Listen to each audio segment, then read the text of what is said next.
मीना महक और आप देख रहे हैं केकेसी न्यूज 24। आइए रुक करते हैं आज की कुछ खास खबरों की ओर। वीरांगना अहिल्याबाई होलकर की 300वीं जयंती पर आयोजित हुआ संगोष्ठी कार्यक्रम। लोगों में दिखा एक नया उत्साह।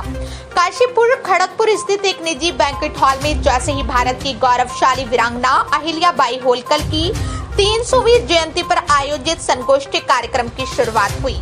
पूरा वातावरण भारतीय संस्कृति की गरिमा, श्रद्धा और गौरव से भर उठा। कार्यक्रम का आयोजन भारतीय जनता पार्टी काशीपुर द्वारा किया गया, जिसमें विचार भाव और संस्कृति का अद्भुत संगम देखने को मिला। इस मंच पर भाजपा के राष्ट्रीय उपाध्यक्ष एवं उत्तराखंड की प्रदेश सह प्रभारी रेखा अरुण वर्मा ने अपनी दमदार उपस्थिति दर्ज कराते हुए कहा कि ये आयोजन केवल एक औपचारिकता नहीं बल्कि हमारी ऐतिहासिक विरासत के प्रति जीवन श्रद्धांजलि है।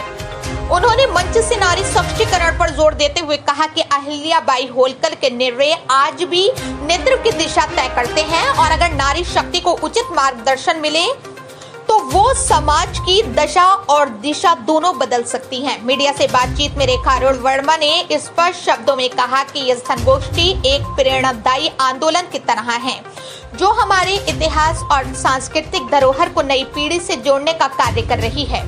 उन्होंने ये भी कहा कि भारतीय जनता पार्टी न केवल राजनीतिक संगठन है बल्कि सामाजिक पुनर्निर्माण की दिशा में भी समर्पित है। इस गरिमामयी आयोजन में भाजपा महिला मोर्चा के राष्ट्रीय मंत्री स्वराज विदान ने अपने विचार रखते हुए अहिल्याबाई होलकर को नारी नेतृत्व का प्रतीक बताया और कहा कि उनका न्यायप्रिय शासन आज भी आदर्श उदाहरण है।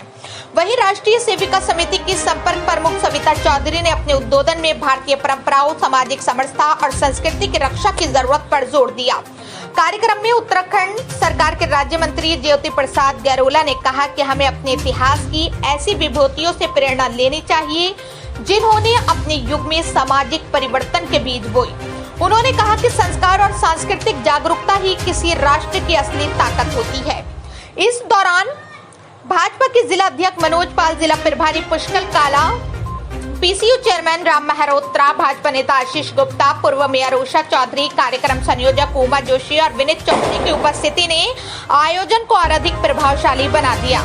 सभी ने अहिल्याबाई होलकर को श्रद्धांजलि अर्पित की और उनके विचारों को जीवन में उतारने का संकल्प लिया। कार्यक्रम का समापन राष्ट्रीय गान और जय घोष के साथ हुआ, जिसने पूरे हॉल में देशभक्ति और सांस्कृतिक गौरव की लहर दौड़ा दी। काशीपुर से बकुल डोनाल्ड की रिपोर्ट।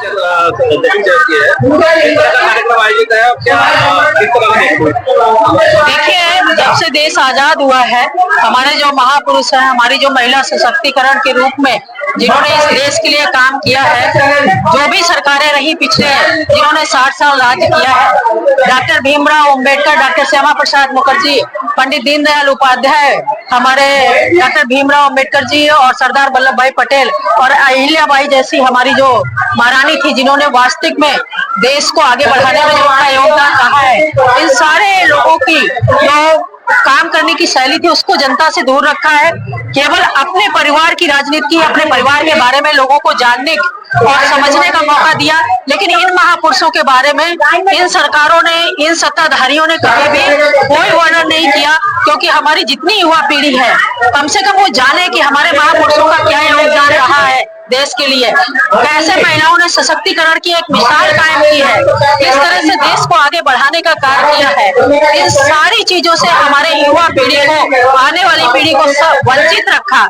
लेकिन भारतीय जनता पार्टी जब से आई है, तब से हमारे महापुरुष है पंडित दीनदयाल उपाध्याय जी हो, चाहे डॉक्टर श्यामा प्रसाद मुखर्जी जी हो, चाहे सरदार वल्लभ भाई पटेल जी हो, चाहे डॉक्टर भीमराव अंबेडकर जी जिन्होंने संविधान लिखा, जिन्होंने संविधान की रचना की है कि ऐसी व्यवस्था हमको देने का काम किया। अहिल्याबाई जैसी एक महिला जो हमारी प्रेरणा है, जिनसे हम बहुत कुछ सीखते हैं। उन्होंने शिक्षा पे काम किया, जल पे काम किया, उन्होंने मंदिरों का सौंदर्यीकरण कराने का काम किया। ऐसे हजारों कार्य उनके हैं जिनके बारे में हमारी जनता को जानने का भी अधिकार है और हमारी नई पीढ़ी जो आ रही है उसको भी जानकारी हो कि हमारे किस तरह से महापुरुषों ने का योगदान हमारे देश को आगे बढ़ाने में रहा है। आज प्रधानमंत्री जी उनके पद चिन्हों पे चल के, चाहे वो शिक्षा हो, चाहे जल संचय की बात हो, चाहे किसानों को मजबूत करने की बात हो, चाहे महिलाओं को सशक्त करने की बात हो, उस 3 500 वर्ष पहले अहिल्याबाई ने 500 महिलाओं की ट्रेनिंग देके, प्रशिक्षण देके सेना में भर्ती कराने का कार्य किया था। महेश्वरी जैसी साड़ी बना के महिलाओं को रोजगार देने का कार्य किया था। इस तरह से उन्होंने हमारी महिलाओं को सशक्त भी किया और देश के हित में बहुत सारे निर्णय लिए। सती प्रथा को उन्होंने खत्म किया, बेटियों को अच्छी शिक्षा मिले उसके लिए उन्होंने निरंतर प्रयास किया। ऐसे बहुत सराहनीय कार्य उनके हैं जिनके बारे में आज हम सब लोग अपने कार्यकर्ताओं को बताएंगे और हमारी युवा पीढ़ी हमारे देश के महापुरुषों के बारे में, उन सशक्त महिलाओं के बारे में जानने और समझने का उनको इन कार्यक्रमों के माध्यम से मौका मिलेगा। मैम, क्या अहिल्याबाई के जीवन परिचय को स्कूल में जरूर किया जाए? जी, महिला अहिल्या देवी जी के जो जीवन है, जो जीवन गाथा स्कूल में बच्चों को पढ़ाने के लिए। देखिए, अभी तो हमने पहल की है। हमने अहिल्याबाई जी का कार्यक्रम अपने प्रदेश से लेके केंद्र से लेके, प्रदेश से लेके, जिले से लेके, मंडल से लेके बूथ तक हमने इन कार्यक्रमों का आयोजन किया है जिससे लोग जाने। आज आप बिहार जाइए, उत्तर प्रदेश देखिए, आप उत्तराखंड देखिए, मध्य प्रदेश चले जाइए, गुजरात चले जाइए, किसी को पता नहीं है कि अहिल्याबाई जी का क्या योगदान इस देश में था। तो हम सब लोग इसको नीचे तक लेके जा रहे हैं और हमारी प्रेरणा स्रोत है, हमारे लिए मार्गदर्शक है। हमने उनसे बहुत कुछ सीखा है, उनसे और आगे सीखेंगे। उनके मार्गदर्शन में हम लोगों को काम करना है और माननीय प्रधानमंत्री जी उनके पद चिन्हों पे चल के देश को आगे बढ़ा रहे हैं। बहुत बहुत धन्यवाद।